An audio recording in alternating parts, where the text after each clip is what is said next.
Hello friends, तो आज का हमारा टॉपिक है ज्वालामुखी क्रिया से बनने वाली आकृतियाँ। मतलब कि ज्वालामुखी जब उद्गार होता है तो जब लावा निकलता है तो उससे किस किस तरह की आकृतियाँ बनती है। देखिए, ज्वालामुखी की वजह से बहुत सी आकृतियाँ बनती है, ठीक है। तो उनमें से बाह्य भू आकृति भी बनती है और आंतरिक भू आकृति भी बनती है। बाह्य भू आकृति में शंकु आकृति बनती है, क्रेटर बनता है, काल्डेरा, लावा पठार, मेसा, ब्यूट, हॉगबेक और ज्वालामुखी द्वीप बनते हैं बाह्य भू आकृतियों में, ठीक है। तो सबसे पहले तो हम देख लेते हैं कि ये शंकु क्या होता है। तो शंकु किसे कहते हैं कि ज्वालामुखी उद्गार से बनने वाली पहली जो आकृति है, पहली और विशेष आकृति जो है वो शंकु है और ये त्रिभुज आकार की होती है, ठीक है। और इससे शंकु के कई प्रकार हैं। जिस तरह का लावा निकल रहा है, ज्वालामुखी से जिस तरह का लावा निकल रहा है उसी तरह की यहाँ पे शंकु की आकृतियाँ बनती है। तो बनता है अम्लीय लावा शंकु बनता है, पैठिक लावा शंकु, मिश्रित शंकु, सिंडर शंकु, परपोषित शंकु, गुंबदाकार शंकु और गियो शंकु। तो सबसे पहले देखिए तो अम्लीय शंकु क्या होता है। तो इसमें क्या होता है कि सिलिका की मात्रा इस प्रकार के लावा में सिलिका की मात्रा ज़्यादा होती है। सिलिका ज़्यादा होने की वजह से लावा गाढ़ा होता है और गाढ़ा होने के बाद तुरंत ठंडा हो जाता है और इसका जो ढलान होता है वो बहुत ज़्यादा तेज ढलान होता है, ठीक है। इस तरह से होता है और ये तुरंत ही ठंडा हो जाता है और इस प्रकार के आकृतियों में क्या होता है कि बहुत जल्दी चटकन पड़ जाती है, बहुत जल्दी ये चटक जाता है। उसके बाद आता है पैठिक लावा। तो पैठिक लावा जो होता है कि जिस लावा में बेसाल्ट ज़्यादा और सिलिका कम होती है, इस लावा में क्या होता है, बेसाल्ट ज़्यादा और सिलिका कम होती है, ठीक है। तो और इसमें क्या था, देखिए सिलिका कम है तो ये जो लावा होगा ये पतला होगा। अब पतला होने की वजह से क्या होता है कि ये दूर तक फैलता है, ठीक है। और दूर तक फैलता है और धीरे धीरे ठंडा होता है ये।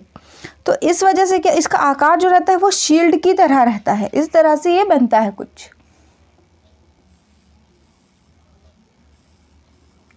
हो गया। उसके बाद नेक्स्ट है हमारा मिश्रित शंकु। इसमें क्या होता है कि ज़्यादातर शंकु जो होते हैं वो मिश्रित शंकु ही होते हैं। इसमें एक परत लावा का होता है, उसके बाद फिर जो भी चीज़ें निकलती है अंदर से ज्वालामुखी क्रिया के दौरान जो भी चीज़ें फिर निकलती है, जैसे कि राख हो गया, अलग अलग तरह के आकार की कुछ चट्टानें हो गई, ठीक है। तो वो सब भी लावा के बाद उन सब की परतें बन जाती हैं कुछ इस तरह से। मानते हैं ये ज्वालामुखी उद्गार हो रहा है, तो यहाँ पे एक परत ये लावा है, ठीक है। तो दूसरा परत यहाँ पे क्या होगा, ये राख का परत हो गया, यहाँ पे चट्टानों का परत हो गया, इस तरह से ये हो जाता है। तो ज़्यादातर ज्वालामुखी के जो शंकु होते हैं वो ज़्यादातर शंकु मिश्रित ही होते हैं। उसके बाद देखिए नेक्स्ट आता है हमारा सिंडर शंकु। तो सिंडर शंकु क्या होता है कि जब ज्वालामुखी उद्गार के समय लावा ना निकलकर राख, धूल, ठोस ये सब जब निकलकर जमा हो जाता है तो उसे क्या कहते हैं, सिंडर शंकु कहते हैं। इस शंकु में लावा नहीं निकलता है, बल्कि लावा के बदले लावा की जगह क्या क्या निकलते हैं, राख निकलता है, धूल निकलते हैं, ठोस निकलते हैं, ठीक है। और इसमें ना राख ज़्यादा होने की वजह से इसे राख शंकु भी कहते हैं। कई बार क्या होता है इसमें कि राख ज़्यादा हो, सिंडर शंकु में राख ज़्यादा होता है, ठीक है। इसमें राख ज़्यादा होता है तो इसे राख शंकु भी कहते हैं, सिंडर शंकु को। और इस शंकु का जो ढाल होता है वो 30 डिग्री से 45 डिग्री होता है, कुछ इस प्रकार से,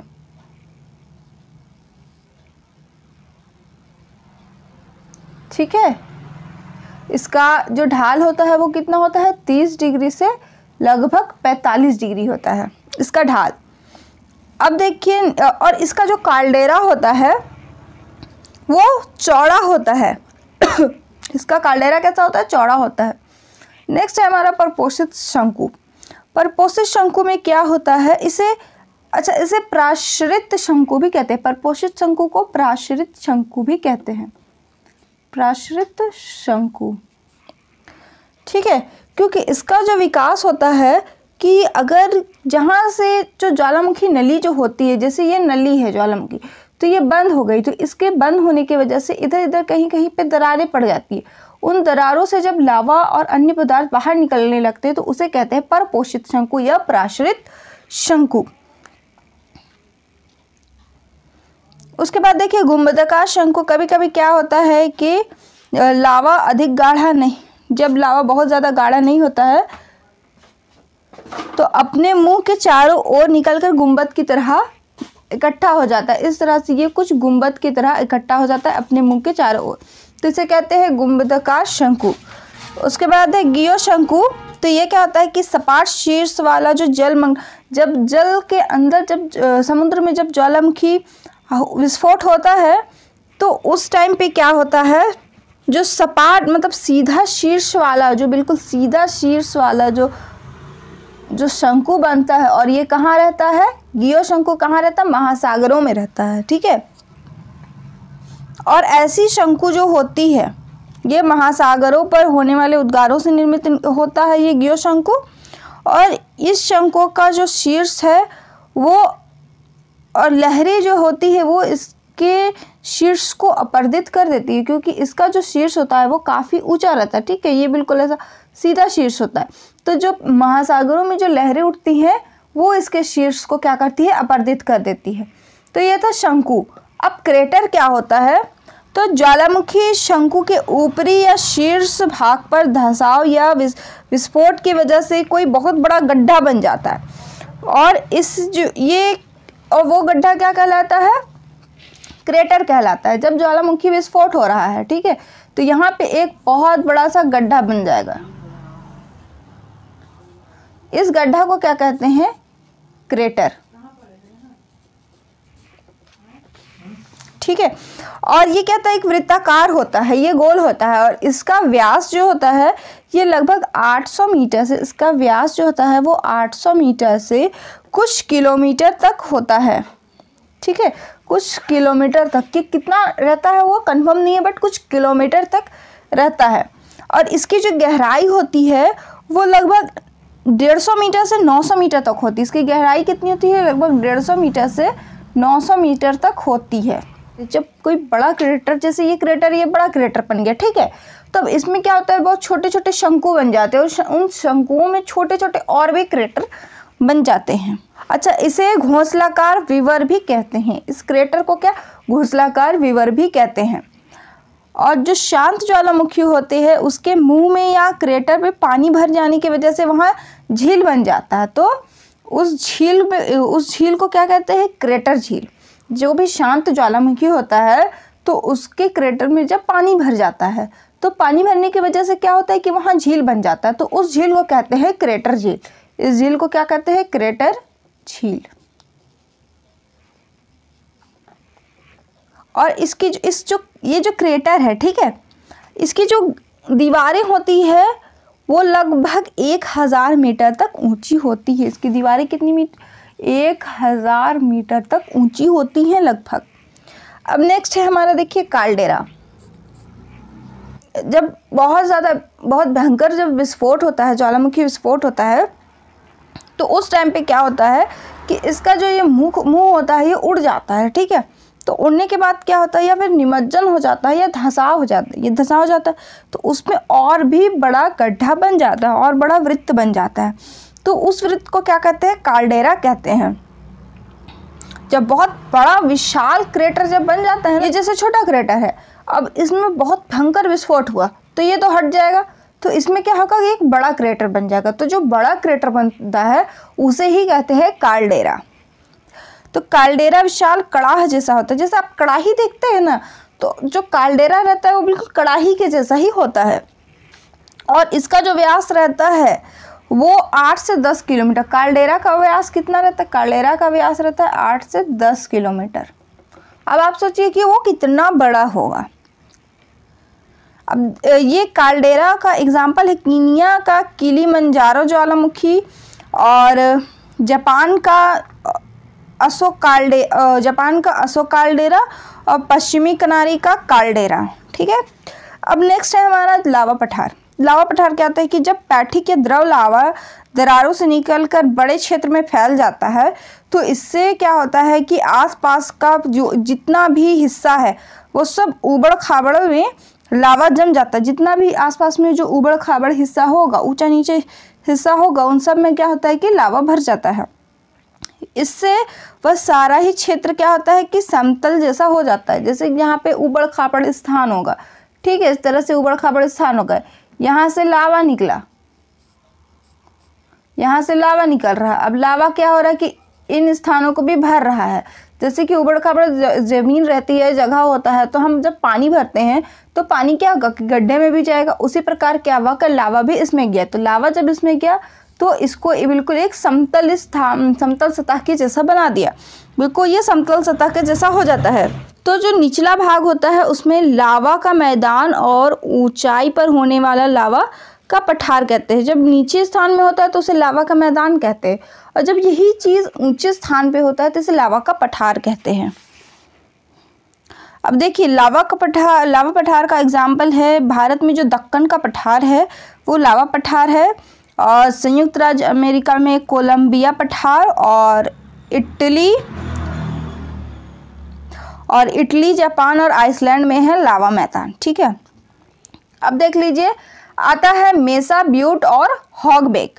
तो ये क्या होता है कि दरारी उद्गार के समय जब जो भी पुरानी शैलें होती है उन पर लावा बिछ जाता है। अपर्दन के बाद क्या होता है कि वहाँ एक टोपीनुमा लावा ढकी शैलों पर बच जाता है जिसे मेसा कहते हैं। ठीक है, और उसके बाद क्या, लेकिन ये जो वास्तव में होता है ये सपाट शीर्ष वाली ऊपर उठी हुई भूमि होती है जिसके ऊपर प्रतिरोधी शैलों की परत होती है। मेसा का अपर्दन होने से जो लघु पहाड़ी जैसी आकृति बच जाती है उसे ब्यूट कहते हैं। न्यू मैक्सिको का शिप्राक ब्यूट का ही एक अच्छा उदाहरण है। शूकर पृष्ठ या हॉगबेक एक लंबा संकीर्ण कटक है जिसके ढाल तीव्र होते हैं। देखिए क्या होता है कि जब कोई पुरानी शैलें होती है उस पर लावा बिछ गया, जैसे ये कोई पुरानी शैलें मानते, ठीक है, इसमें अब लावा बिछ गया, इसमें लावा बिछ गया। ठीक है, तो अब उसमें क्या होता है कि अब इसमें जब अपर्दन होगा तो ये एक टोपी नुमा आकार बना देता है। इस तरह से एक टोपी की तरह आकार बना देता है, और ये क्या होता है, इसका जो शीर्ष होता है वो बिल्कुल सीधा होता है इस तरह।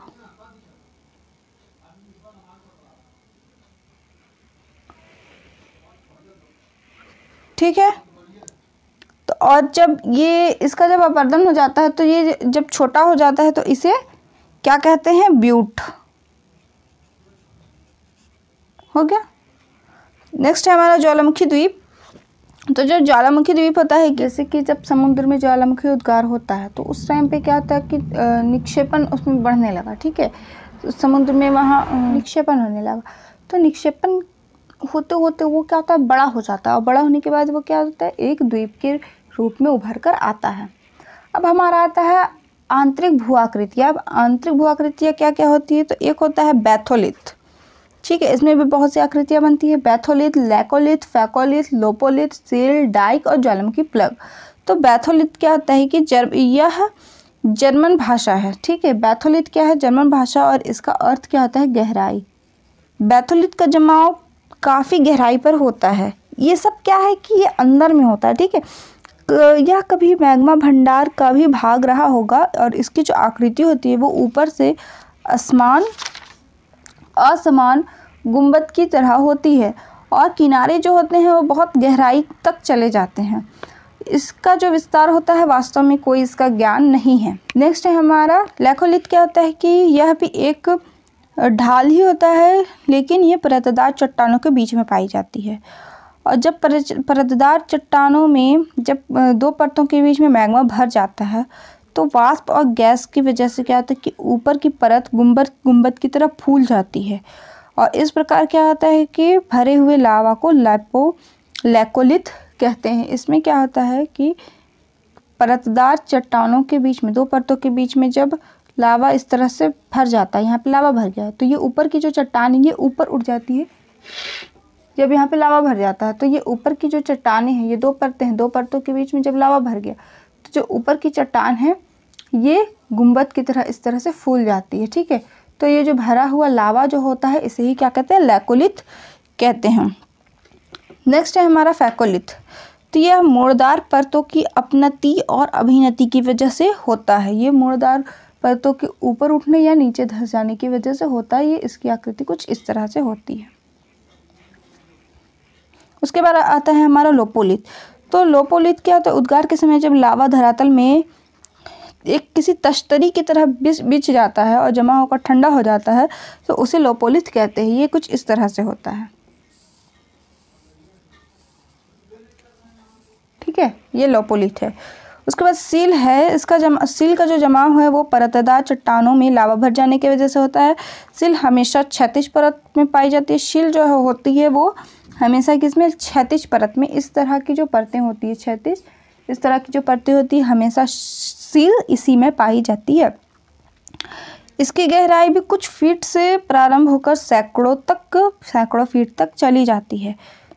ठीक है, और इसका जो उदाहरण इंग्लैंड में ग्रेट हिन सील और दक्षिण अफ्रीका में कारू क्षेत्र। ठीक है, अब डाइक है। तो डाइक क्या होता है कि जहाँ सील की आकृति सीधी और क्षैतिज होती है वही डाइक की आकृति क्या होती है, गोलाकार होती है। सेम ही प्रोसेस होता है लेकिन ये किस तरह का होता है, ये गोलाकार होता है। ठीक है, कुछ इस प्रकार से गोलाकार या लंबवत होती है। इसकी जो मोटाई होती है वो अधिकांश 3 मीटर तक होती है। अब है ज्वालामुखी प्लग। तो यह शंकु ज्वालामुखी प्लग, तो ये क्या होता है, ये शंकु की संशोधित आकृति होती है ये। और जब ज्वालामुखी शांत हो जाते हैं तो उसमें क्या होता है कि उसके क्षेत्र में लावा भर जाता है और लंबे समय तक शंकु का अपर्दन होने से प्लग या डॉट खंभे जैसी आकृति में बाहर प्रकट होता है। ऐसा कुछ इस प्रकार से।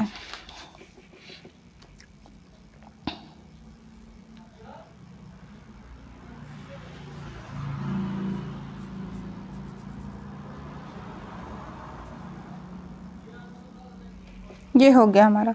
अब हम नेक्स्ट देख लेते हैं। ज्वालामुखी से कुछ और भी फॉर्म्स बनते हैं। गीज़र होता है, एक गीजर बनता है, धूम्र छिद्र या धुआं बनता है, उष्ण जल होते हैं और पंखवाह होता है। ठीक है, अब देखिए ज्वालामुखी का हम विश्व वितरण देख लेते हैं। ज्वालामुखी कहाँ कहाँ फैली होती है, तो परिप्रशांत पेटी में, जिसे अग्निवलय भी कहते हैं, कुछ इस प्रकार से ये अग्निवलय है। यहाँ से कुछ इस तरह से ये अग्निवलय है या रिंग ऑफ फायर कहते हैं। एक मध्य पेटी है, यहाँ पे एक पाई जाती है मध्य अटलांटिक में। मध्य महाद्वीपीय पेटी है कुछ यहाँ पे, ये कुछ इस तरह मध्य महाद्वीपीय पेटी पाई जाती है और मध्य महासागरीय मेखला पाई जाती है और ये रिंग ऑफ फायर बनता है। ठीक है, ये तो हो गया हमारा ज्वालामुखी चैप्टर कंप्लीट। आई होप आप लोगों को सबको समझ में आया होगा। अगर कहीं पे कोई डाउट है तो कमेंट सेक्शन में कमेंट करिए। तब तक के लिए टेक केयर।